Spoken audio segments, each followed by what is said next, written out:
Hello guys, welcome to Study Unscripted. So let's start our new chapter in physics, which is chapter 5, Work, Energy and Power. This is the new edition, okay? New edition book है ये. So let's start. Chapter के name में है 3 words, work, energy and power. Okay. इससे हमें ये पता चलता है कि वर्क का यूनिट है जूल, एनर्जी का यूनिट है जूल, पावर का यूनिट है what.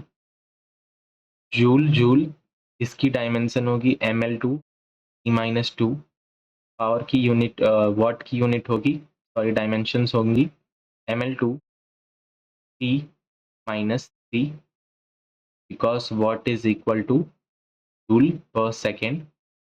And one more important thing, this 3 is the scalar quantity. Okay,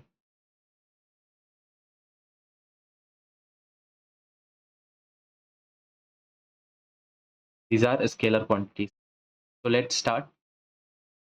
सबसे पहले हम लोग करेंगे introduction, then we will do Newton notions of work and kinetic energies, the work energy theorem, then हम लोग work kinetic energy, work done by variable forces, work energy theorem of variable forces, the concept of potential energy, conservation of mechanical energy, potential energy of spring, power, and at last we will do collision along with summary and points to ponder. And in the upcoming series we will do the exercise question as well as the example. So let's start. जो भी important points है मैंने उसको underline कर दिया या मैंने highlight कर दिया है. तो energy is thus our capacity to do work, ये हम लोग जनरली ऐसे टर्म यूज करते हैं खुद के लिए. अगर हमारे दिमाग में एनर्जी टर्म आता है तो हम क्या बोलते हैं, मतलब हमारी कैपेसिटी क्या है एक वर्क करने को, इसको हम एनर्जी बोलते हैं. बट इस चैप्टर में वर्क और एनर्जी को दोनों को सिनोनिमस रखा है. ठीक है. The word power is used in everyday life with different shades of meaning. हमें पता है लाइक पावरफुल पंच हम लोग बॉक्सिंग या कराटा में यूज करते हैं, जिसमें हम लोग स्पीड के बेसिस पे बोल सकते हैं. अगर किसी की पंच की स्पीड काफ़ी ज़्यादा तेज़ है और उससे ज़्यादा जोर से लग रहा है पंच, तो उसको हम बोल देंगे that it is a powerful punch. But हम इस चैप्टर में देखेंगे energy divided by time called power. ठीक है. So the aim of this chapter is to develop an understanding of these three physical quantities. ये जो हमारी कॉमन डेली लाइफ्स के थिंकिंग है इन टर्म्स को लेके, वो वर्क हो, एनर्जी हो या पावर हो, इस चैप्टर में हम देखेंगे वो एक्चुअल में मतलब क्या करते हैं और उसको हम लोग लिंक करते हैं खुद से. ठीक है. तो the topic 5.1.1 the scalar product. अब you know it better, scalar product is also known as the dot product. Okay, it has only magnitude, no direction.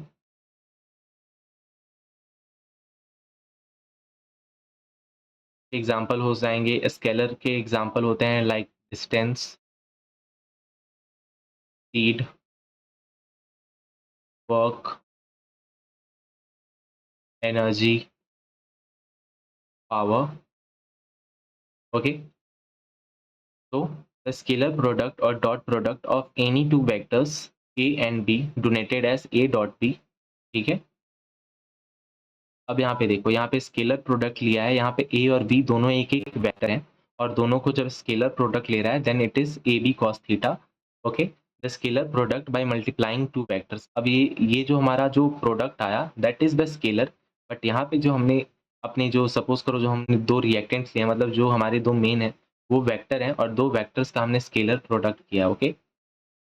Vector A and B has a direction but the scalar product does not have the direction. अब यहाँ पे देखो ए और B के पास direction हो सकता है, but इनका जो प्रोडक्ट आएगा A B cos theta, it will not has the direction. Okay, it will not have the direction. अब यहाँ पे हम देखते हैं ए बी को A into B cos theta या B into A cos theta हम लोग ऐसे लिख सकते हैं. ये वे ऑफ राइटिंग है. तो B cos theta is a projection of B onto A cos theta is the projection of A onto B. ये बस अब बोलने की बातें हैं, बस इसको दिमाग में रख लो. ऐसे मतलब हम लोग इसको रिप्रेजेंट कर सकते हैं जनरल टर्म में जब हम लोग इसके बारे में बोलेंगे. ठीक है. बट यू नो इस चैप्टर में जैसे हमारी न्यूमेरिकल्स आते हैं, बोर्ड्स हो या हमारे जो मेन हमारा जो कॉन्सेप्ट हम नीट पे बेसिस से देख रहे हैं, तो हमारे जिस टाइप के न्यूमेरिकल्स आते हैं वो हम इन टेक्स्ट क्वेश्चन में देख लेंगे इस चैप्टर से रिलेटेड, इस टॉपिक से related. And when we will do the exercise question तब भी. और you know it very well कि जो पीवाईक्यू क्वेश्चन है उसमें ज़्यादातर इस टाइप के क्वेश्चन इतने बेसिक लेवल के तो नहीं पूछते हैं, ठीक है। तो कीप इन माइंड जो ये स्केलर प्रोडक्ट है, it obeys the commutative law, it obeys the distributive law. Keep in mind C plus D, commutative plus distributive laws are obeyed by the scalar, okay, scalar products. अब यहाँ पे देखो ये commutative law का है, ए dot B बोले या B dot A, both is similar. और डिस्ट्रीब्यूटिव लॉ के एग्जाम्पल यहाँ पे दे रखे हैं, ठीक है। सो कीप इन माइंड अब यहाँ पे ये जो लैम्डा यूज हुआ है, this is a real number. ये बहुत ही बेसिक चीज़ है, जो मेन इंपॉर्टेंट है ये वाले 2 पॉइंट्स काफ़ी इंपॉर्टेंट है, ओके। तो देखो ये जो आई वेक्टर मल्टीप्लाइड आई वेक्टर का जो डॉट प्रोडक्ट है आई वेक्टर के साथ, या जे का जे या के के साथ, ये 1 होता है, ठीक है। बिकॉज़ हम लोग कैसे बोलते हैं, ए बी कॉस थीटा। अब दोनों वेक्टर, अब सपोज करो जो ये आई वेक्टर हैं दोनों एक्स एक्सिस पे हैं, तो यानी कि दोनों के बीच की एंगल होगी 0 डिग्री। तो अगर हम कॉस थीटा लेंगे तो कॉस थीटा कौन सा हो जाएगा, 0 डिग्री का 1 होगा कॉस थीटा। और यहाँ पे यूनिट वेक्टर यूज हुआ आई के लिए, ठीक है। तो इसलिए unit vector into unit vector 1 हो जाएगा। बट अगर तुम देखो यूनिट वेक्टर लेते हो एक्स एक्सिस और वाई एक्सिस की, तो इनके बीच का एंगल होगा 90 डिग्री, दीज आर परपेंडिकुलर।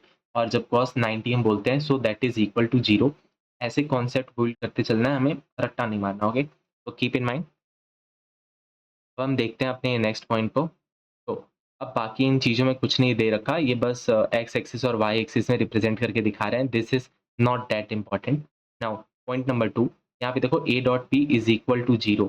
तो ये 0 कब हो सकता है, जब ये परपेंडिकुलर होगा, परपेंडिकुलर यानी कि 90 degree, because cos 90 is equal to 0। अब इसका एग्जाम्पल हमने अभी देखा, I cap dot product J cap के साथ, यहाँ पे 0 हो जाएगा, ठीक है। तो our first example that is 5.1।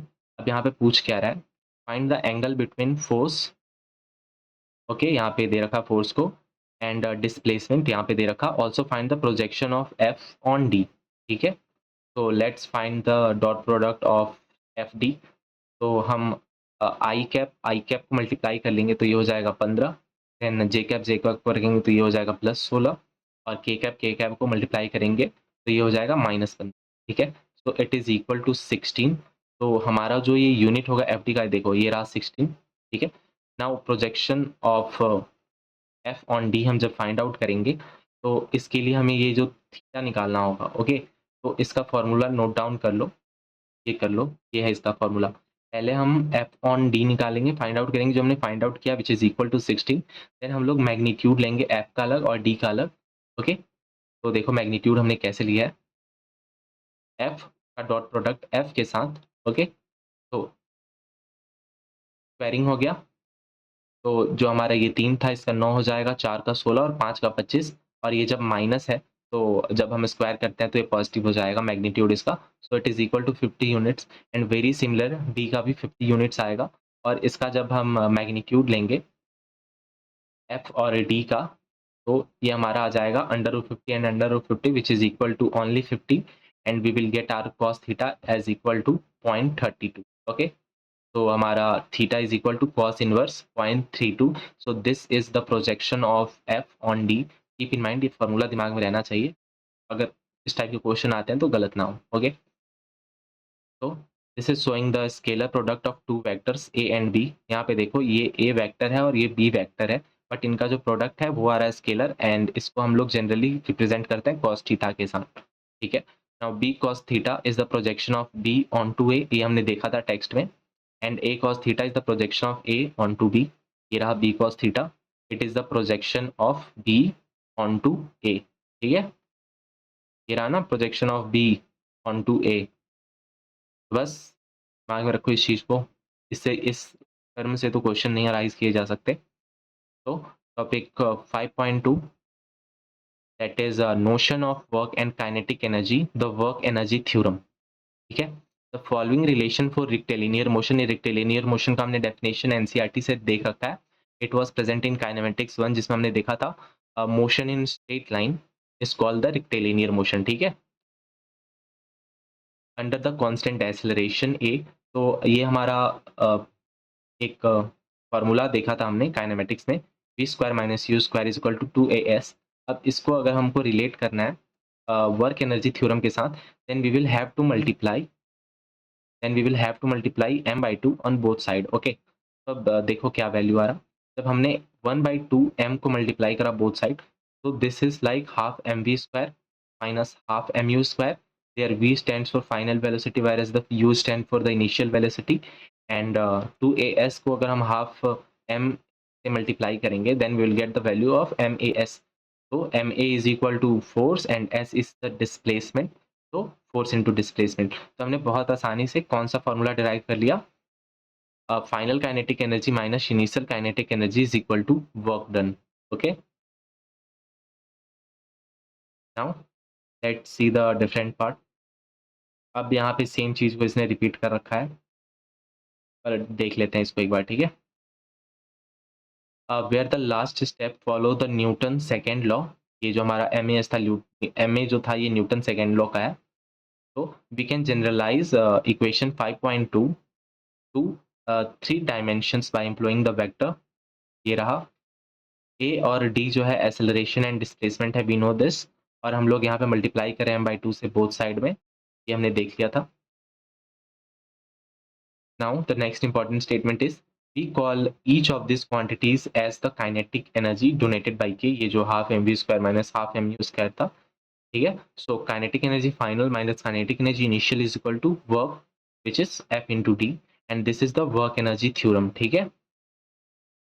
So work refers to the force and the displacement over which it acts. Work is done by a force on the body over a certain displacement. अब हम work done किसको बोलते हैं, जब कोई force एक certain displacement cover करे तो उसको हम लोग बोलते हैं work done. Okay, so the change in kinetic energy of a particle is equal to the work done on it by a net force. तो ये डेफिनेशन हमारा मिलता है इस फॉर्मूले से जो हमने डिराइव किया। The change in kinetic energy, ये रहा change in kinetic energy of a particle, ये इक्वल होता है वर्क डन के, ये रहा W on it by the net force, और यहाँ पे नेट फोर्स अप्लाई हुआ है F external, you know it. So now example 5.2, so let's discuss. It is well known that the raindrop falls on the influence of a downward gravitational force, we know this, downwards, and the opposing resistive force, ये air resistive force apply करता है, ठीक है, force resistive। अब हम देखते हैं next part में क्या बोल रहा है। तो यहाँ पे देखो, मास ऑफ रेनड्रॉप बोल दिया इसने 1 ग्राम, एंड द हाइट जहाँ से वो फॉल कर रहा है that is equal to 1 kilometre, and it hits the ground with the speed of 50 metre per second. This is the velocity given. So the first part of the question point a, it is asking the work done by the gravitational force. Okay, so you know the work done by the gravitational force हमारा क्या होगा, and the second में क्या पूछ रहा है, what is the work done by the unknown resistive force. तो हम देख लेते हैं।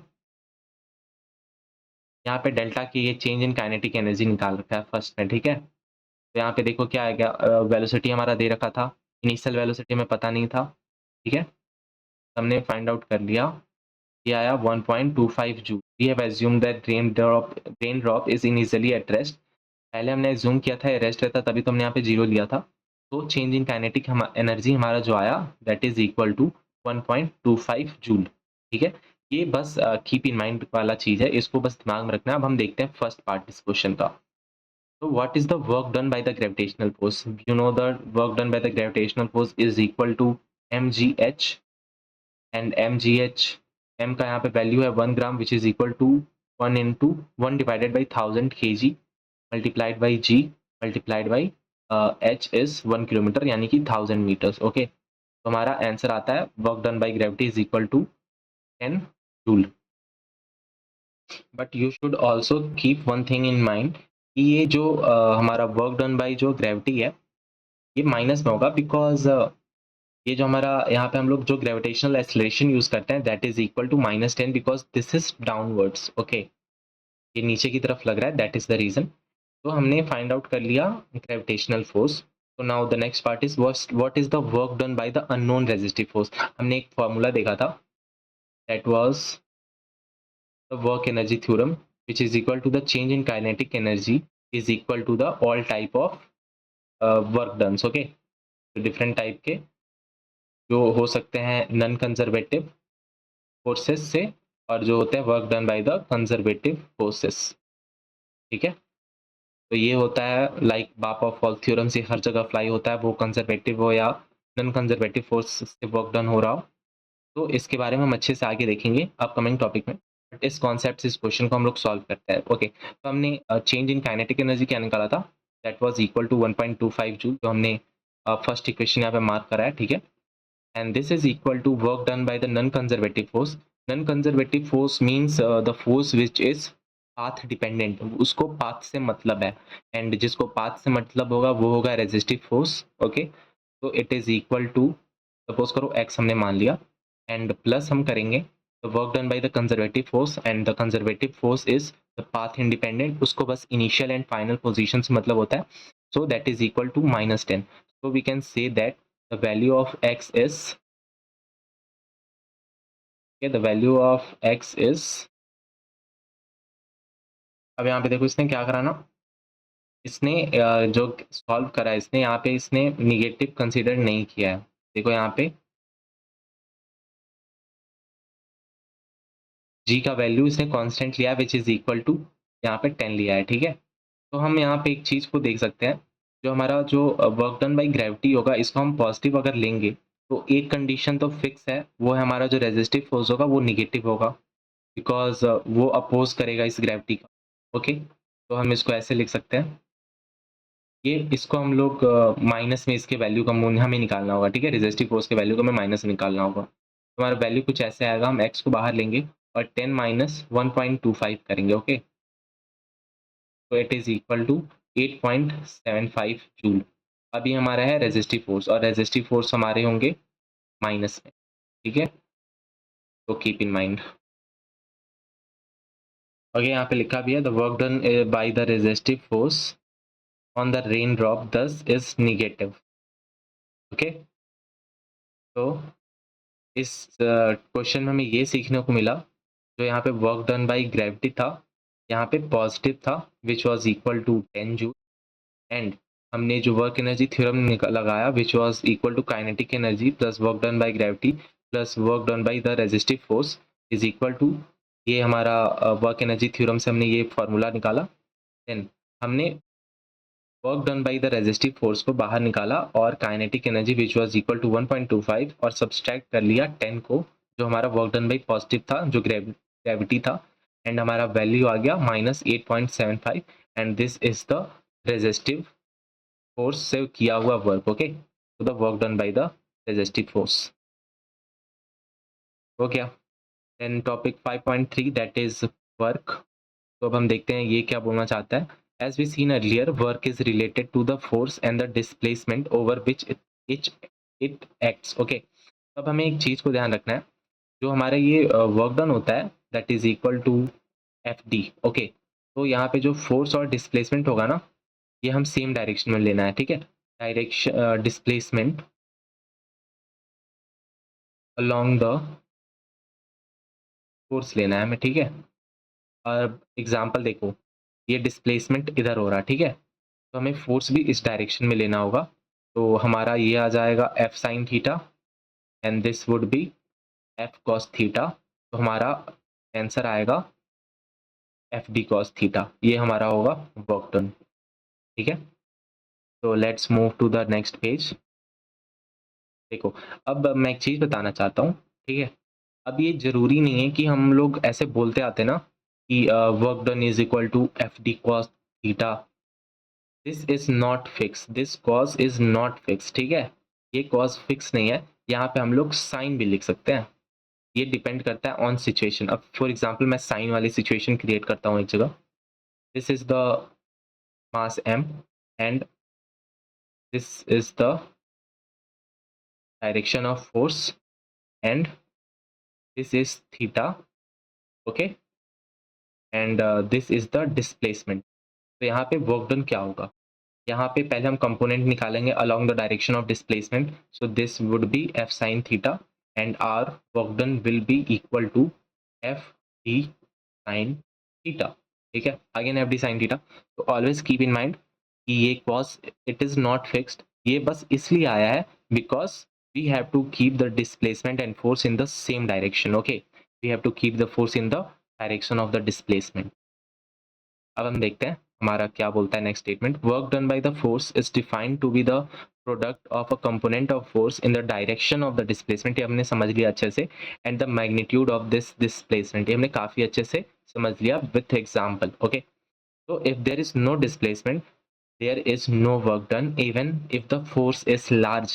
ठीक है, अब यहाँ पे एग्जाम्पल दे रखा, अब तुम खड़े हो जाओ और बहुत जोर से धक्के मारो दीवार को। ठीक है, यहाँ पे दीवार खसका नहीं थोड़ा सा भी, तो यहाँ पे कोई वर्क हुआ नहीं, येट हमारे जो मसल्स हैं वो कॉन्ट्रैक्ट तो कर रहे थे ना, रिलैक्स तो हो रहे थे ना, and internal energy is being used up, और हमें थकान भी हुई, हमारे अंदर की शक्ति भी गई।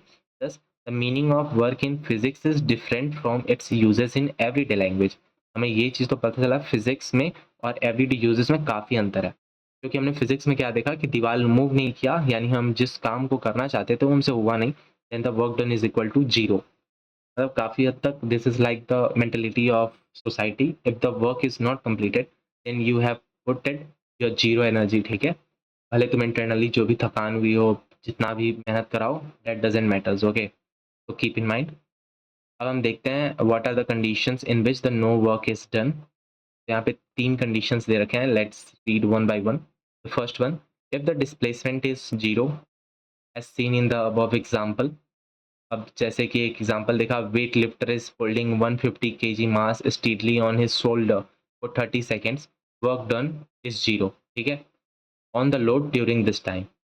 The second one, the force is zero. A block is moving on a smooth horizontal table and not acted upon by a horizontal force. तो यहाँ पे मतलब सपोज करो कि प्लेन टेबल था, स्मूथ सरफेस था, आइडियलाइज कंडीशन में था, तो यहाँ पे भी वर्क डन नहीं होगा because there is no external force applied here. In the third condition, the force and displacement are mutually perpendicular, और जो थीटा है वो है π/2, तो यहाँ पे भी हम कह सकते हैं कि the work done is zero.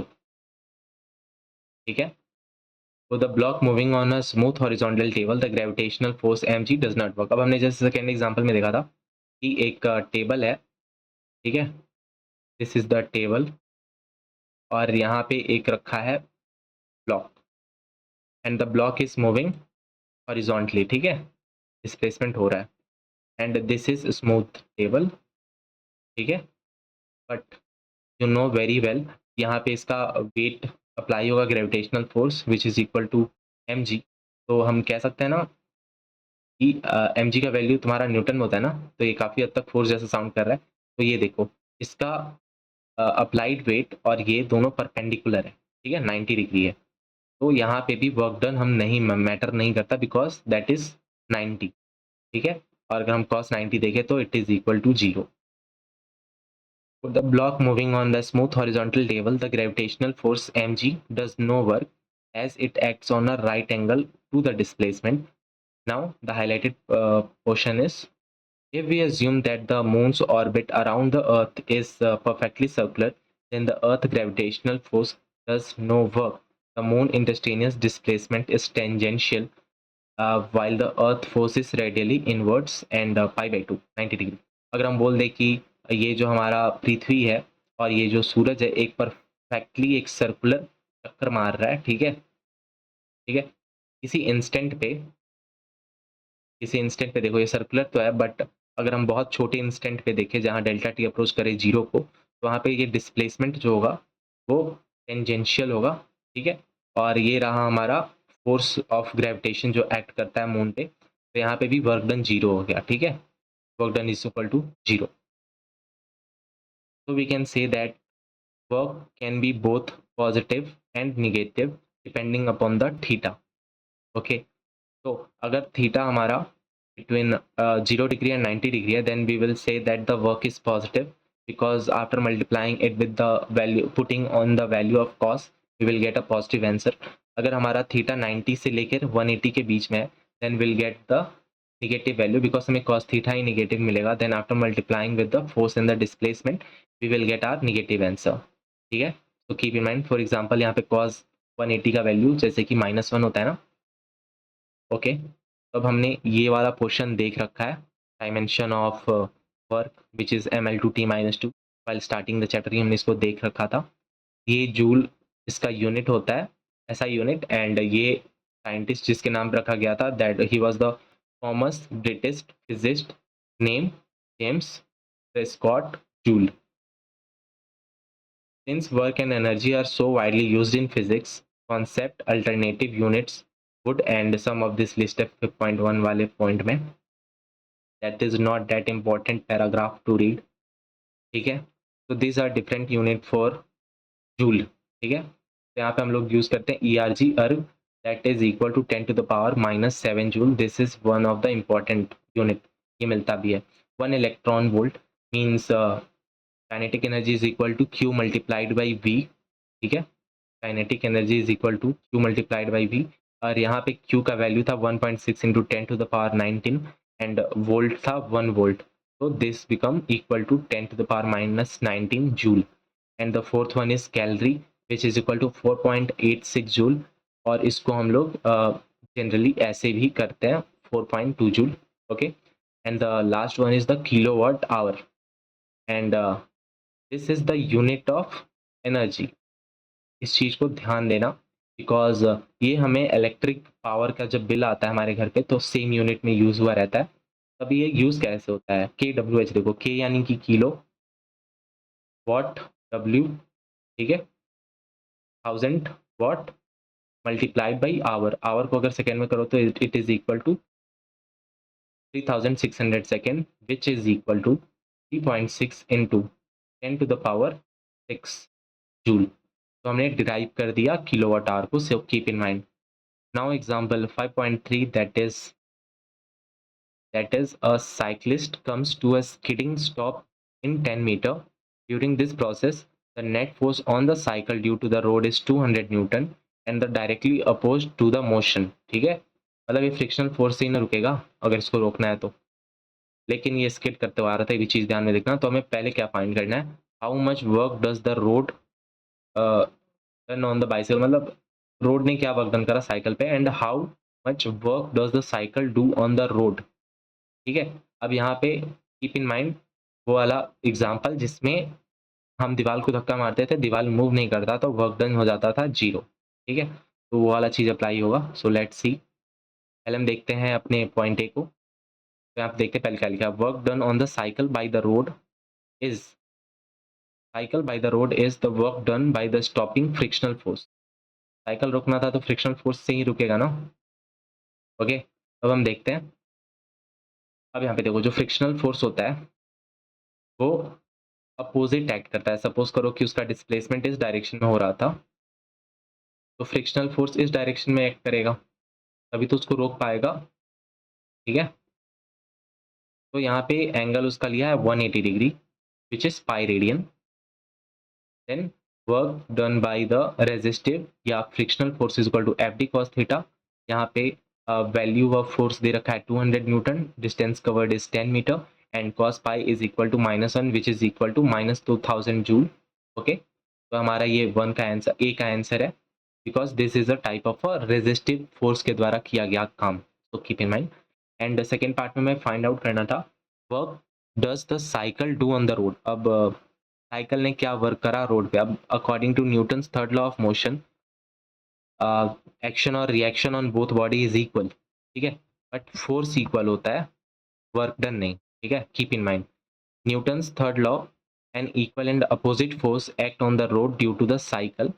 तो अब इसका जो मैग्नीट्यूड था 200 न्यूटन है. हमें पता है 200 न्यूटन करेक्ट है almost. But the road undergoes no displacement. ऐसा तो नहीं है ना कि साइकिल ने धक्का मार दिया रोड खसक के चला गया 5 मीटर. तो ऐसा पॉसिबल नहीं है. तो रोड का डिस्प्लेसमेंट रहा 0. Then the answer is 0. The work done is 0. Okay. So let's see the next para. Force on a body A exerted by the body B is always equal and opposite. ये हमने देखा था according to the Newton's third law of motion. FAB is equal to FBA और यहाँ पे रहता था minus FBA. ठीक है. That was the Newton's third law of motion. But the work done on A by B is not necessarily equal and opposite to the work done on B by A. तो यहाँ पे create हो सकता है बहुत आसानी से assertion reason के question. So keep in mind. ठीक है. तो इसको हाईलाइट कर लो. और ये जो भी हाईलाइटेड पोर्शंस हैं, अंडरलाइन पोर्शंस हैं, ये हाईलाइट करो या ना करो, अंडरलाइन करो या ना करो, but always keep in mind, इसको फील करना है, ठीक है।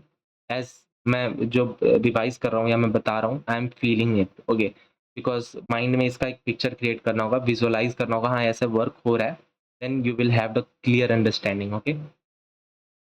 Now the topic 5.4 that is the kinetic energy. अभी नाम सुन के ही लग रहा है कि ये इसका पहली बात क्या बता सकते हो इस टॉपिक के बारे में देख के। डायमेंशन होगा ये, काइनेटिक एनर्जी है तो ये रहा होगा स्केलर, ये जूल होगा इसका ऐसा यूनिट।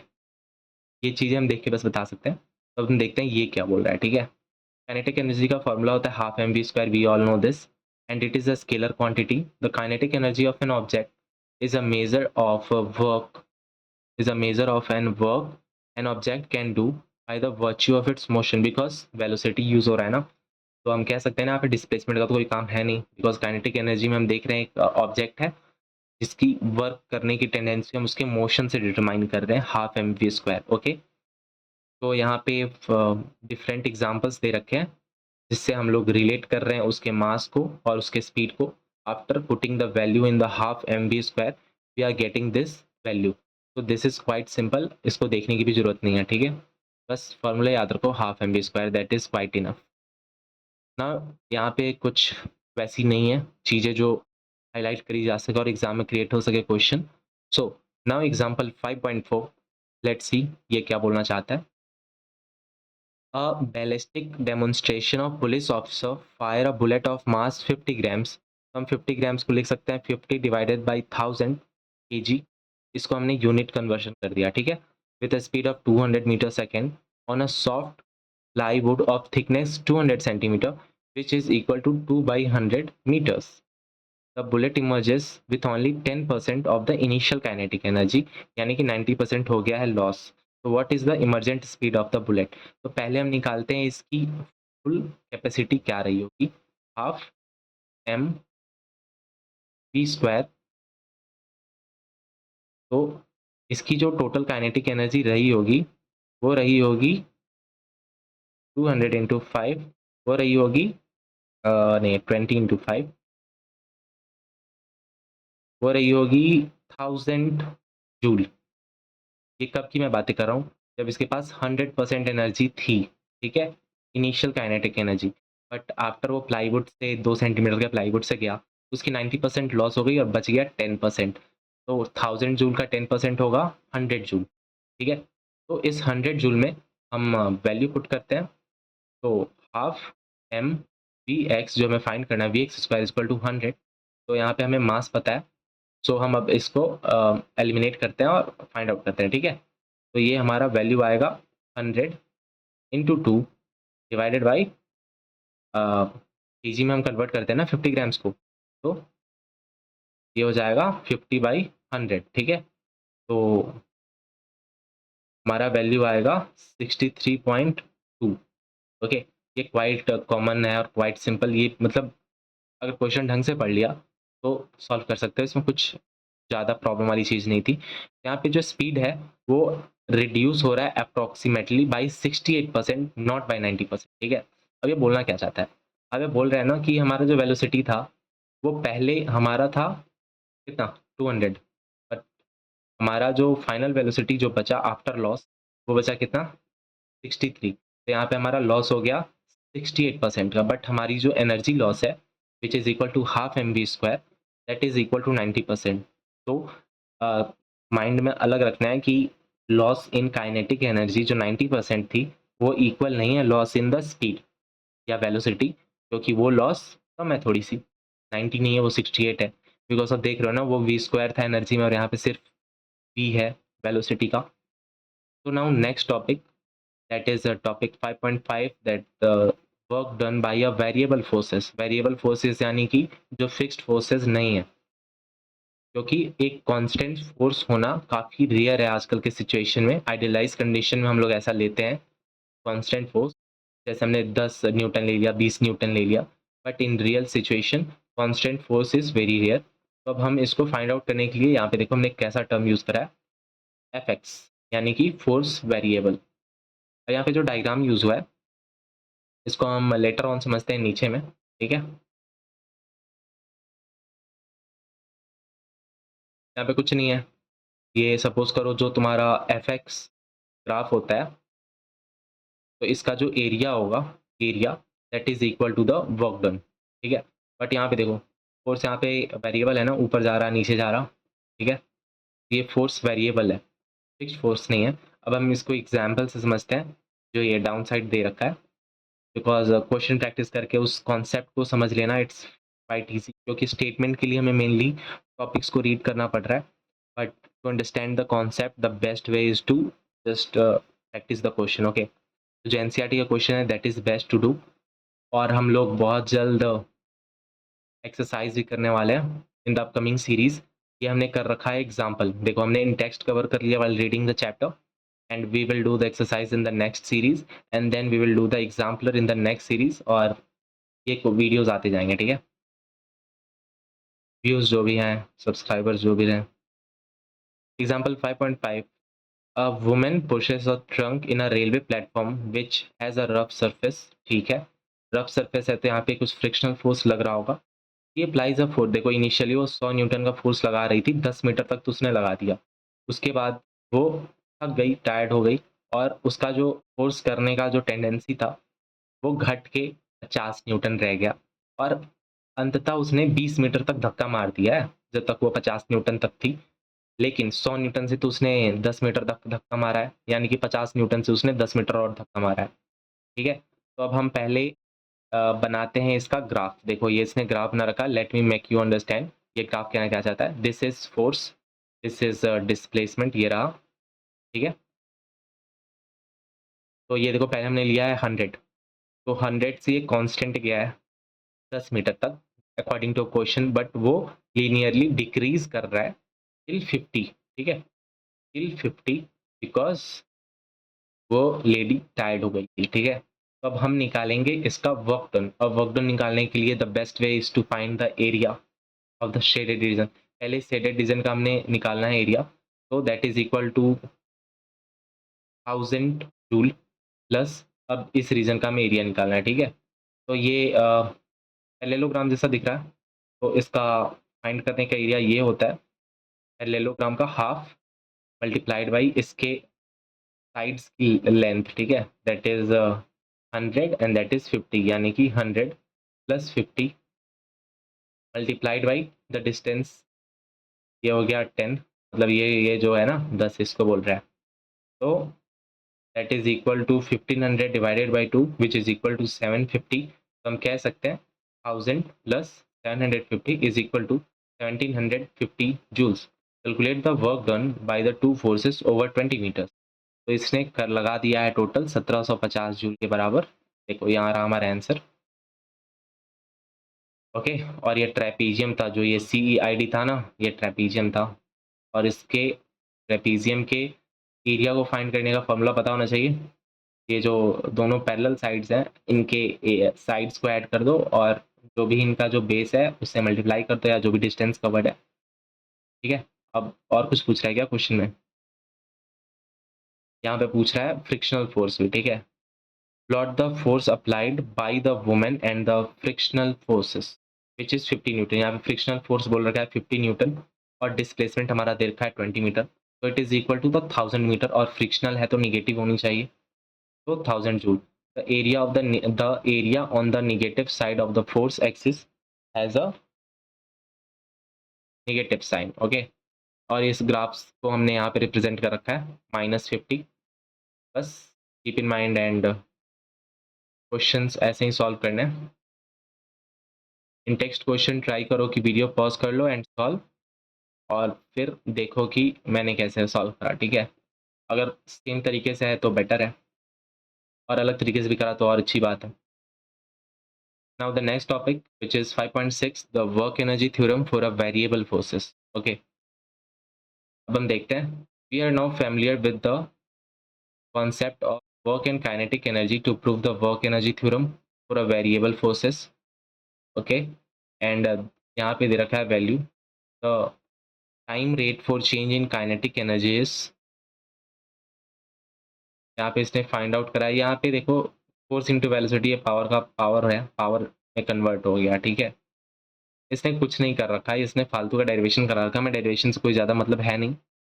ये पावर फॉर्मेट में लाके फिर से डिराइव कर रहा है वर्क एनर्जी थ्योरम को, ठीक है। तो हमें बस मेनली याद रखना है वर्क एनर्जी थ्योरम अप्लाई कैसे होता है और इसको अप्लाई करने के लिए कौन से इंपॉर्टेंट फैक्ट्स हैं। ये रहा हमारा work energy theorem, that is the change in kinetic energy is equal to the different types of work done. और ये जो वर्क डन है ये हो सकते हैं नॉन कंजर्वेटिव फोर्सेस से भी प्लस कंजर्वेटिव फोर्सेस से भी, ठीक है। अब हमने यहाँ पे देख लेना, मैंने कुछ लिखा है। So the change in kinetic energy is equal to the work done by the conservative forces plus the work done by the non conservative forces, and this is the change in the potential energy. जब potential energy की बात आए तो वहाँ पे सिर्फ conservative forces apply होंगे, because non conservative के पास पोटेंशियल एनर्जी होता ही नहीं है, ठीक है। ये हम आगे वाले अपकमिंग टॉपिक्स में इसको हम लोग फिर से समझ लेते हैं। तो let's read the para. Work energy theorem is useful in a variety of problems. It does not, in general, incorporates the complete dynamics of informations of Newton's second law. Simple सी बात है, work energy theorem is the dad of all theorems, ठीक है। ये किसी भी तरीके से अप्लाई होगा और आंसर फाइंड आउट करेगा, ठीक है। ये वो चाहे नॉन कंजर्वेटिव फोर्सेस से वर्क डन निकाल रहे हो या कंजर्वेटिव फोर्सेस लगा रहे हो, पाथ डिपेंडेंट है पाथ इंडिपेंडेंट है, डजंट मैटर, ठीक है। It is the integral form of Newton second law. कौन? Work energy theorem is the integral form of Newton second law. So the work energy theorem involves a integral over a integral of time, ठीक है। Integral over a interval of time. so this is an important statement, like true false में इस type के question पूछे जा सकते हैं। so the work energy theorem involves a integral over a interval of time। देखो फिजिक्स में अब थ्योरी करना बहुत ज़्यादा इंपॉर्टेंट है, बिकॉज इसके जो न्यूमेरिकल्स होते हैं for example in NEET they are quite of basic level, ठीक है, वो हो जाते हैं। But the theory part it is not easy, क्योंकि इसके एनसीईआरटी के किस लाइन से किस टाइप के क्वेश्चन बनाते हैं no one knows. so we will have to do each and every line, okay।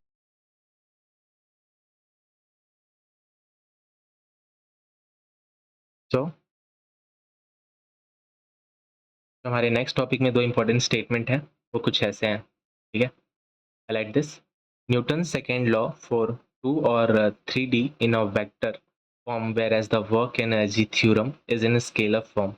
In the scalar form, the information with respect to directions contained in Newton's law is not present, ठीक है। इससे क्या पता चलता है?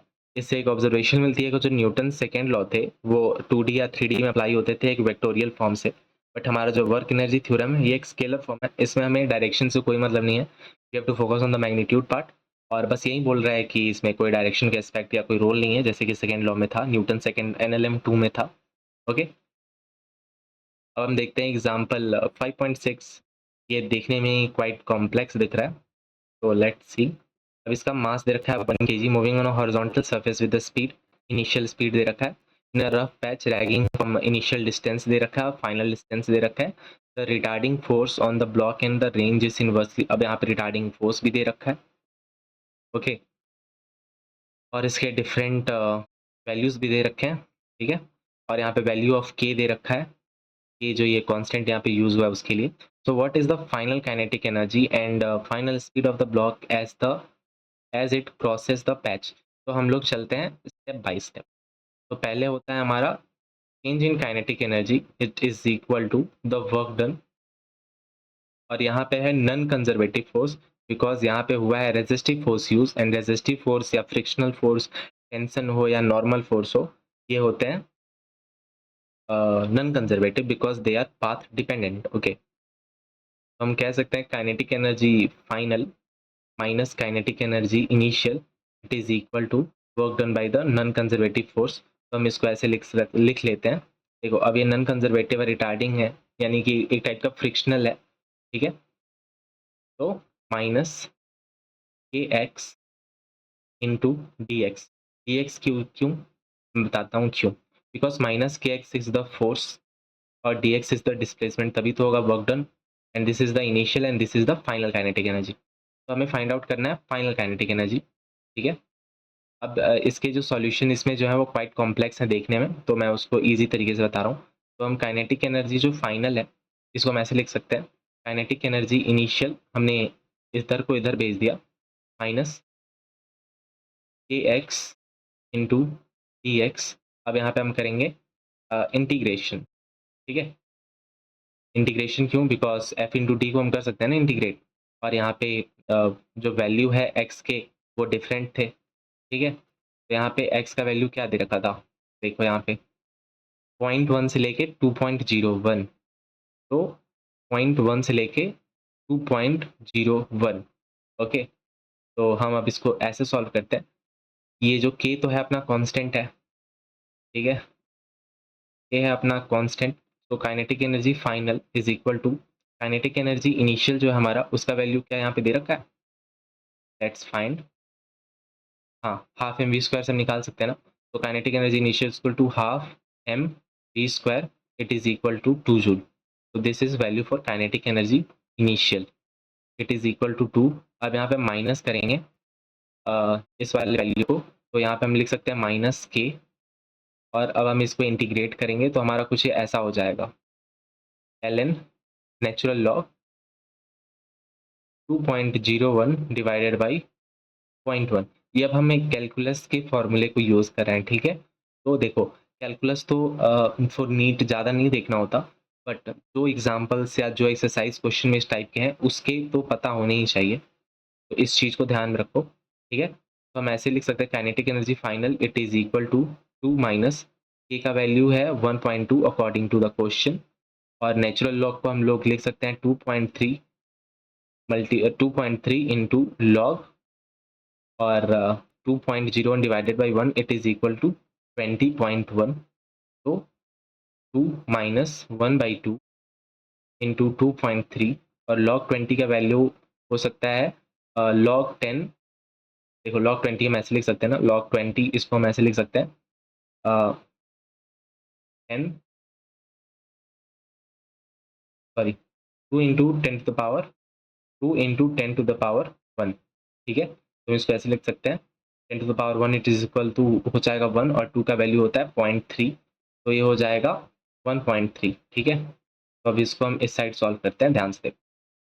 तो kinetic energy final it is equal to 2 minus 1/2 into 2.3 into 1.3, ठीक है। तो 2.3 1.3 का वैल्यू हो जाएगा 3.6, ओके। 3.6 2 माइनस 1/2, ये हो जाएगा 1.8 वेट 336 2 प्लस 3। तो हम कह सकते हैं कि ये 2.3 मल्टीप्लाइड बाई 1.3, इसको मान लो अप्रॉक्स 3, ठीक है। तो 3 को 2 से डिवाइड करोगे तो ये हो जाएगा 2 minus 1.5 it is equal to 1/2। तो हम कह सकते हैं जो हमारा फाइनल काइनेटिक एनर्जी आया है, यहाँ पे काइनेटिक एनर्जी जो हमारा फाइनल आया that is equal to 0.5, okay. तो दिस इज आवर आंसर। अब इसमें भी हमें कुछ और फाइंड आउट करना है। अब इसको मैं यहाँ पे लेते जाता हूँ, wait a minute, A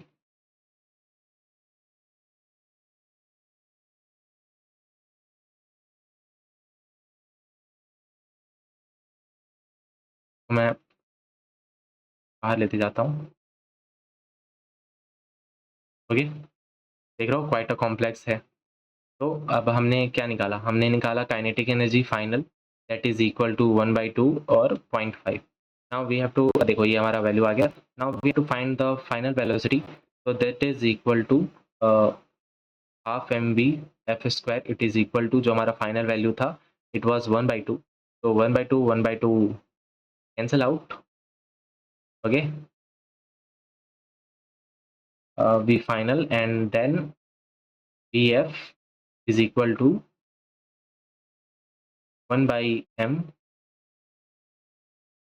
and 1/m जो हमारा m है 1 kg है ना, तो 1 हो गया, ये अंडर रूट हो जाएगा, तो इसका वैल्यू 1 ही आ जाएगा ना, देखो 1 आ गया। 1 kg था ना, देखो वैल्यू इट वाज 1 kg, ठीक है। तो एक बार जब काइनेटिक एनर्जी फाइनल मिल गया तो that is not that hard to find out the velocity final, okay. So now our next topic, that is 5.7, the concept of potential energy. As the name suggests, potential energy. तो इसका भी तो unit वही रहा होगा ना, ml2t-2, sorry dimension रहा होगा ml2t-2। अब इस चीज को हमेशा ध्यान में रखना, डायमेंशन बोलते हैं ml2t-2 को, और यूनिट है इसका जूल, ठीक है। and this is a scalar quantity. This is the stored energy. Potential energy is the stored energy, and this potential energy यानी कि stored energy, it is not found in non conservative forces, ठीक है। non conservative forces में नहीं पाए जाते, these are always found in the conservative forces, and this is the reason that the mechanical energy conservation is always found उनके पास जिनके पास होते हैं पाथ इंडिपेंडेंट यानी कि कंजर्वेटिव फोर्सेस से किया हुआ वर्क डन। इसको हम देखते हैं, यहाँ पे मैंने लिख भी रखा है वो बेटर अंडरस्टैंडिंग।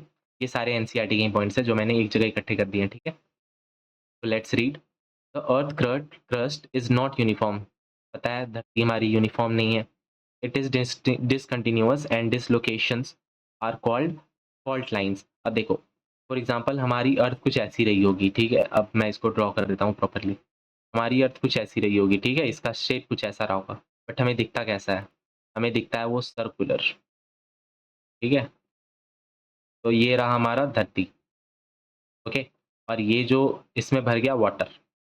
तो this is the reason it looks circular, but ये है डिसकंटिन्यूअस। और इसके जो क्रस्ट है, ये जो प्लेट्स हैं, डिफरेंट टेक्टोनिक प्लेट्स जो एड अप होके ये क्रिएटेड है, तो ये भी फिक्स नहीं होते। यहाँ पे भी कुछ फॉल्ट होते हैं, कुछ डिसलोकेशंस होती हैं जिसकी वजह से अर्थक्वेक जनरेट होते हैं, और इसको हम बोलते हैं fault lines. This is important terminology, so keep in mind. तो the fault lines in the earth crust is like compressed spring. अब सपोज करो कि दो क्रस्ट हैं, ठीक है, कुछ ऐसे, और दूसरा वाला है कुछ ऐसे, और ये मिलके सपोज करो कि अर्थ की जॉइंट है, ये क्रस्ट है, ठीक है। तो ये देख रहे हो, ये दबा हुआ है, ये एक टाइप का स्प्रिंग है, इसके पास काफ़ी एनर्जी है, काफ़ी प्रेशर से दबा हुआ है, और यही रीज़न है कि अर्थक्वेक आते हैं और धरती हिलती है, because of that tectonic plates, okay. तो they possesses a large amount of potential energy and earthquake result when these fault lines are readjust। अब ये ऊपर नीचे होंगे, ऊपर नीचे ये फॉल्ट लाइंस जो है, तो अर्थक्वेक जनरेट होता है। तो the body left to itself release this stored energy in the form of kinetic energy and let us mark our motion. मतलब दैट इज द रीजन, ये जो पोटेंशियल एनर्जी था ना, अब काइनेटिक एनर्जी में बन गया, धरती हिला दिया। तो एक टाइप से एक एग्जाम्पल मान लो इसका। तो let's see our next important highlighted point. So the work done by the external agency against the gravitational force, it is mgh, you know this, and this work gets stored as potential energy, ठीक है। अब suppose करो कोई object यहाँ पे रखा हुआ है and this is the height h पे रखा हुआ है, तो यहाँ पे लगेगा mg, और जो mgh हमारा फाइंड होगा, सो this is the potential energy जो हमारे ग्रेविटेशनल फोर्स के चलते अप्लाई हो रहा है। एंड ये जो ऑब्जेक्ट था ना, ये डिपेंड करता है डिस्टेंस पे, फाइनल एंड इनिशियल डिस्टेंस पे, ठीक है। It doesn't depend upon the path taken. अब सपोज करो ऐसे ऐसे ऐसे होके गिर जाए या ऐसे होके गिर जाए, इसको इससे मतलब नहीं है, ठीक है। तो अब यहाँ पे सेम चीज़ को यहाँ पे लिख रखा है कि जब रेडियस ऑफ अर्थ काफ़ी बड़ा हो उस हाइट से, तो यहाँ पे डायरेक्ट फार्मूला यूज़ करने को बोला है। तो ये कुछ नहीं है, बेसिक सी बातें हैं, बस ये इंपॉर्टेंट चीज़ थी, ठीक है। अब बस यही है, ये फोर्स है gravitational force minus mg, because ये डाउनवर्ड्स लगता है ना। The negative sign indicates that the gravitational force is downward, जो हमने पीछे एग्जांपल्स में भी देखे थे, बट हमें अपना साइन चेंज करना पड़ा बिकॉज आंसर ही उस टाइप से ले रखा था उसने, ठीक है। अब हम देखते हैं, जब हम रिलेट करते हैं अपने काइनेटिक एनर्जी को अपने पोटेंशियल एनर्जी के बराबर, ठीक है, तो हम इक्वेट करने के बाद हमें ये मिलता है v² इज 2gh, ठीक है। ये फार्मूला हमें काइनेमेटिक्स में भी काफ़ी हेल्पफुल था। तो physically the notion of potential energy is applicable only to the class of forces where work done against the force get stored up as energy, ठीक है। पोटेंशियल एनर्जी कहाँ पे यूजफुल होता है? जहाँ पे स्टोर्ड अप एनर्जी का concept apply होता है। When external constants are removed it manifest itself as a kinetic energy. और वहीं जब इसके बाहरी दबाव या बाहरी कुछ रिस्ट्रिक्शंस हट जाते हैं, तो ये पोटेंशियल एनर्जी कन्वर्ट हो जाता है काइनेटिक एनर्जी में, जैसे यहाँ पे शो कर रखा है, ठीक है। अब हम देखते हैं what is the meaning of conservative forces and what is the meaning of non conservative forces. अब इसको देखने से पहले हम इस चीज को समझते हैं, तब ये बेटर अंडरस्टैंडिंग होगी, ठीक है। तो कंजर्वेटिव फोर्स और नॉन कंजर्वेटिव फोर्स, पहले हम देखते हैं कंजर्वेटिव फोर्स को, ठीक है। कंजर्वेटिव फोर्स वो फोर्स होते हैं जो पाथ इंडिपेंडेंट होते हैं, ठीक है। उसको नहीं मतलब है कौन सा पाथ लिया, उसको मतलब है उसका डिस्प्लेसमेंट क्या है, शॉर्टेस्ट पाथ क्या है, ठीक है, शॉर्टेस्ट डिस्टेंस क्या है, ठीक है। This is path independent. अब इसके एग्जांपल होते हैं gravitational forces, electrostatical forces, spring forces, और इसमें स्टोर्ड होता है पोटेंशियल एनर्जी। जैसे हमने देखा था ग्रेविटेशनल फोर्स, जिससे हम लोग ग्रेविटेशनल एनर्जी निकाल रहे थे, mgh, ओके। एंड इसका जो वर्क डन स्टोर्ड होता है ना, वेस्ट नहीं होता, बिकॉज वो पोटेंशियल एनर्जी के रूप में स्टोर्ड हो जाता है, और जब भी चाहे वो काइनेटिक एनर्जी में कन्वर्ट किया जा सकता है। तो इसके लिए हम मैकेनिकल एनर्जी कंजर्वेशन यूज करते हैं, जो हम अब अपकमिंग टॉपिक में देखेंगे, ठीक है। और ये सिर्फ अप्लाई कब होता है, कंजर्वेटिव फोर्सेस के लिए। अगर यहाँ पे टेंशन आ जाए, अगर यहाँ पे फ्रिक्शनल फोर्स आ जाए, अगर यहाँ पे रेजिस्टिव फोर्स आ जाए, अगर यहाँ पे नॉर्मल फोर्स आ जाए, देन ये फॉर्मूला अप्लाई नहीं होगा। Now the work done by the non conservative forces, वो फोर्स जो पाथ पे डिपेंड करते हैं, जैसे कि फ्रिक्शनल हो, नॉर्मल हो, टेंशन हो, और इनका जो पोटेंशियल एनर्जी होता है वो स्टोर होता ही नहीं है, और इसमें पोटेंशियल एनर्जी की कोई कॉन्सेप्ट ही डिफाइन नहीं हो पाती। और work done in a closed loop may और मे नॉट बी जीरो इस कॉन्सेप्ट के हिसाब से, बिकॉज यहाँ पे देखो कंजर्वेटिव फोर्स में, तो यहाँ पे तो वर्क डन जीरो हो जाएगा in a close loop, because displacement खत्म हो जाएगा ना। बट यहाँ पे तो डिस्टेंस से मैटर है ना, पाथ डिपेंडेंट होता है, तो यहाँ पे मे बी और मे नॉट बी, जीरो भी हो सकता है, जीरो नहीं भी हो सकता, ठीक है। तो अब हम देखते हैं अपने नेक्स्ट पॉइंट को। अब ये देखो, ये रहा हमारा फोर्स, ये रहा हमारा potential energy, and this is our distance, और यहाँ पे निगेटिव साइन यूज हो रहा है, कीप इन माइंड, ठीक है। और इसकी वजह से हम एक ग्राफ अगर ड्रॉ करें, और वो ग्राफ हो अगर एफ एक्स का, और माइनस पोटेंशियल एनर्जी और इसका, तो इसको हम आगे देखते हैं, ठीक है। अभी यहाँ पे देखने का कोई फायदा नहीं है, इसको हम समझेंगे अभी तुरंत, ठीक है। मैंने क्योंकि इसको ड्रॉ कर रखा है ना नीचे, तो अभी टाइम वेस्ट करने से कोई फायदा नहीं है, वहीं पे देख लेंगे। तो the work done by the conservative forces, यानी कि path independent, gravity depends upon the initial and the final position, देख लिया तुमने। इफ द वर्क डन और the kinetic energy did depend on other factors such as velocity और the particular path taken, तब उसको हम लोग बोलते हैं नॉन कंजर्वेटिव, ठीक है, क्योंकि वो पाथ डिपेंडेंट हो गया ना, इसलिए। So the change in potential energy or a conservative force is delta V is equal to the negative of work done by the force, ठीक है। तो इसको दिमाग में रख लो, फॉर्मूले को। अब हम देखते हैं the conservation of mechanical energy, और ये कुछ नहीं है, conservation of mechanical energy based है work done by the conservative forces की वजह से, ठीक है। अब हम देखते हैं यहाँ पे, if the force is conservative, the potential energy function Vx, जिसको हम लोग जनरली U से हम रिप्रेजेंट करेंगे पोटेंशियल एनर्जी को, बिकॉज कंफ्यूजन ना होने पाए, V से वेलोसिटी होता है ना, तो it can be defined as such, negative sign के साथ, change in potential energy it is equal to force multiplied by delta X, okay. तो यहाँ पे देखो, change in kinetic energy plus change in potential energy it is equal to zero, okay. और change in kinetic energy initial plus change in potential energy initial is equal to change in kinetic energy final plus change in potential energy final, इसी को हम लोग बोलते हैं mechanical energy conservation, okay, conservation of mechanical energy. And ये उन्हीं में होता है जिनमें होते हैं सिर्फ कंजर्वेटिव फोर्सेस के द्वारा किए हुए काम, यहाँ पे लिख रखा सेम चीज को। So the kinetic energy K and the potential energy Vx may vary from point to point, but the sum is constant, okay, because kinetic energy और पोटेंशियल एनर्जी का सम हो गया कांस्टेंट, क्या हो गया, कांस्टेंट हो गया। और ये एप्लीकेबल है फॉर कंजर्वेटिव फोर्सेस, मैं बार बार जोड़ दे रहा हूँ कंजर्वेटिव फोर्सेस पे, because this is the important concept, और ये चीज़ यहाँ पे हल्की सी मिसिंग सी शो हो रही है एनसीईआरटी के टेक्स्ट में, दैट वाज द रीज़न मैंने यहाँ पे ऊपर लिख रखा था, ओके। तो अब हम देखते हैं डिफरेंट पॉइंट्स। अब ये पॉइंट्स किस चीज़ के हैं? तो डेफिनेशन फॉर कंजर्वेटिव फोर्सेस के लिए इस चीज़ों को रखा गया है।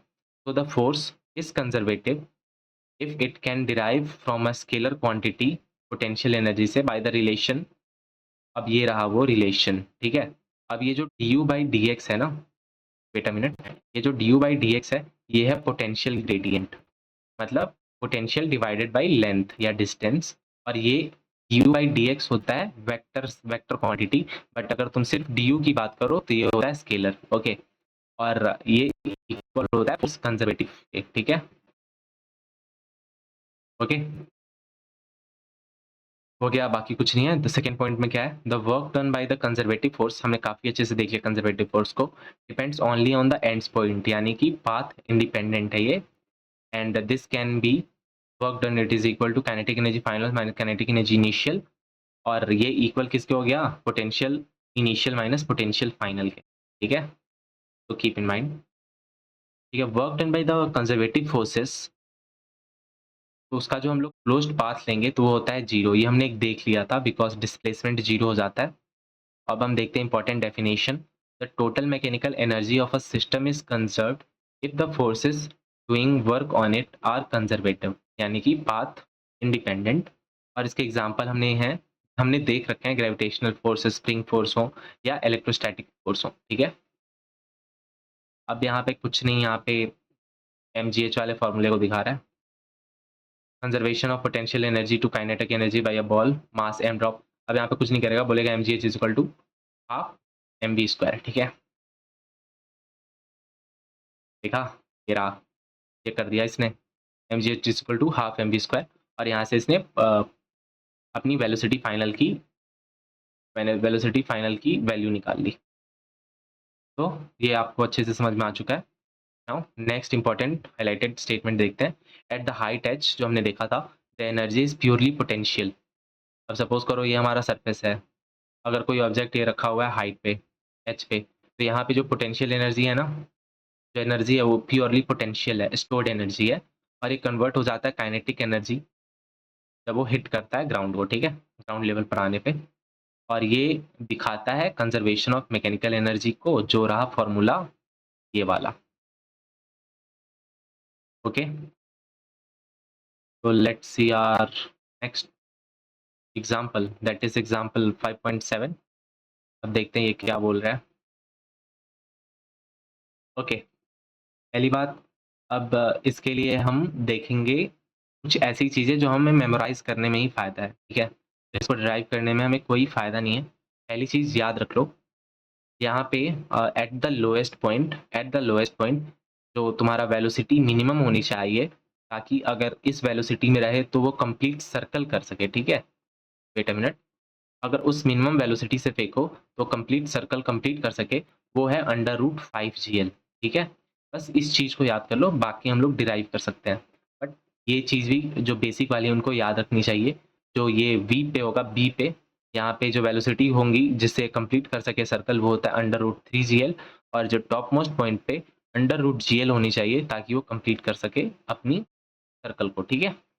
ये स्ट्रिंग के लिए हम लोग देख रहे हैं। अब दो इंपॉर्टेंट फॉर्मूलेस हैं जिसको तुम याद कर लो तो काफ़ी फायदा है, ठीक है।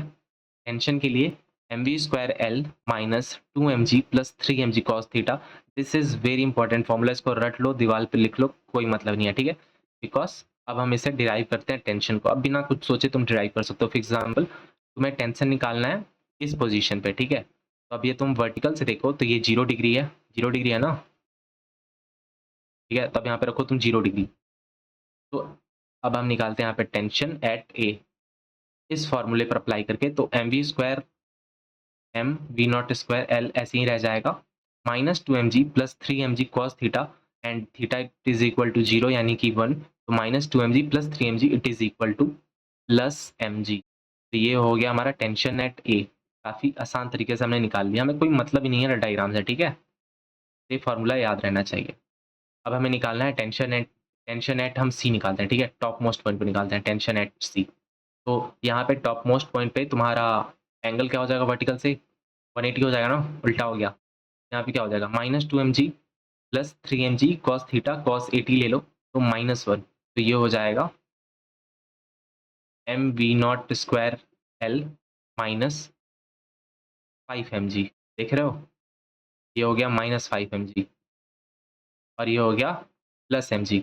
अगर अब कोई बोले ये एक पास्ट एग्जांपल भी है, ये क्वेश्चन भी है, find the difference between the tension of top most point and the lowest point, ठीक है, तो ये आता है 6 mg। कीप इन माइंड, अब इन दोनों को माइनस करोगे ना तो 6 mg फाइंड आउट हो जाएगा, ठीक है। तो इसमें और कुछ नहीं था। देखो, अगर ये वेलोसिटी देखो, मैंने इसलिए इस वेलोसिटी को याद करने को बोला, ये जो √3gl है, √5gl है, बिकॉज अगर तुम्हें काइनेटिक एनर्जी फाइंड करनी है, अब देखो यहाँ पे एनर्जी कहाँ फाइंड करनी है, ई पे, तो कैसे फाइंड आउट हो रहा है, kinetic energy plus potential energy L है, देख रहे हो ना क्यों एल है, ठीक है। पोटेंशियल एनर्जी एल इसलिए है क्योंकि ये जो इसका हाइट है वो एल है, ठीक है। और काइनेटिक एनर्जी में ये जो तुम्हारा वेलोसिटी है, यहाँ पे ये 3gl को रख लेना, तुम्हारा आंसर डायरेक्ट आ जाएगा, ठीक है, तुम्हारा आंसर डायरेक्ट आ जाएगा। तो बस और कुछ नहीं है इस क्वेश्चन में, जो इंपॉर्टेंट था मैंने बता दिया। और वेलोसिटी के लिए ये काफ़ी इंपॉर्टेंट है, ये एम्स में कई बार पूछे जा चुके हैं एंड ये नीट का PYQ भी है, ठीक है। अब इसमें क्या पूछा था, इसने पूछा था कि kinetic energy B divided by C बताना था, ठीक है, रेशियो बताना था, kinetic energy B divided by C का काइनेटिक एनर्जी ना। तो अब देखो हम फाइंड आउट कर लेते हैं सीधा, काइनेटिक एनर्जी एट बी क्या होगा, हाफ एम कैंसिल कर लो तो सिर्फ v स्क्वायर देख लो, 3gl डिवाइडेड बाई c क्या था, सिर्फ gl, आंसर क्या आ जाएगा 3:1, खत्म। ये रहा 3:1, काफ़ी देखा, काफ़ी आसानी से निकल गया। अब देखो इस चीज़ को आप ड्राइव करते फिरोगे ना कोई फ़ायदा नहीं है, याद कर लो इन चीज़ों को, बिकॉज ये चीज़ें तो पूछने से रहे डायरेक्ट, पूछेंगे तो काइनेटिक एनर्जी, अगर ये याद रहेंगे तो सीधा निकाल लोगे, वरना फाइंड आउट करते रह जाओगे, ठीक है। So let's see our next important paragraph. If the connecting string is cut at this instant, the bob will execute a projectile motion. अगर वो string जिससे वो घूम रहा था ना, अगर उसको काट दिया तो एक projectile motion करेगा, याद कर लो, with horizontal projection to a rock kicked. Akim to a rock kicked, यहाँ पे कुछ printing error है, हटाओ इसको। Otherwise the bob will continue on the circular path and complete the revolution. अगर नहीं काटा तो वो सर्कुलर पाथ में जाएगा, अपना रेवोल्यूशन कंप्लीट करता रहेगा। और हमने टेंशन निकालना इसका सीख लिया, दिस इज वेरी इंपॉर्टेंट, ठीक है, सर्कुलर मोशन के लिए। हमने यहाँ पे टेंशन निकालने का एक यूनिवर्सल फार्मूला देख लिया, वेलोसिटी का देख लिया, हमने यहाँ पे वेलोसिटी मेमोराइज कर लिया 3 इंपॉर्टेंट पॉइंट्स पे, जिसकी वजह से हम काइनेटिक एनर्जी निकाल सकते हैं इन तीनों पॉइंट्स पे। फिर हम लोग काइनेटिक एनर्जी अब रेशियो में खेले या सब्सट्रैक्ट करके खेले, ऐड करके खेले, it is up to us, okay, और क्वेश्चन पे डिपेंड करता है। Okay, so I think I should end the lecture, और इसको हम लोग बोलेंगे part 1। We will start our part 2 with the potential energy of a spring. ये भी काफ़ी इंटरेस्टिंग टॉपिक है और इससे काफ़ी ज़्यादा क्वेश्चन पूछे जाते हैं, ठीक है। मुझे लेक्चर्स को लंबे नहीं करने, इस टाइप के लेक्चर्स करने हैं कि आप ऐसे ही देख लो घूमते फिरते। घंटे भर का लेक्चर रहेगा, अगर 2 लेक्चर रहेगा तो आप देख लोगे, तो अगला लेक्चर जो होगा वो भी 1 आवर का होगा या उससे कम का ही होगा, ठीक है। तो थैंक्स फॉर वॉचिंग, मैं नहीं बोलूँगा, because you have to watch the lecture 2, ठीक है, जो इसके जस्ट बाद आएगा और एंड होते ही वो आपको हाईलाइट हो जाएगा। तो thanks for watching, to like, subscribe and comment, okay, we will do the exercise question also in the next upcoming series, we'll do the exampler also, सब कुछ करेंगे, ठीक है। तो थैंक्स फॉर वॉचिंग, बाय।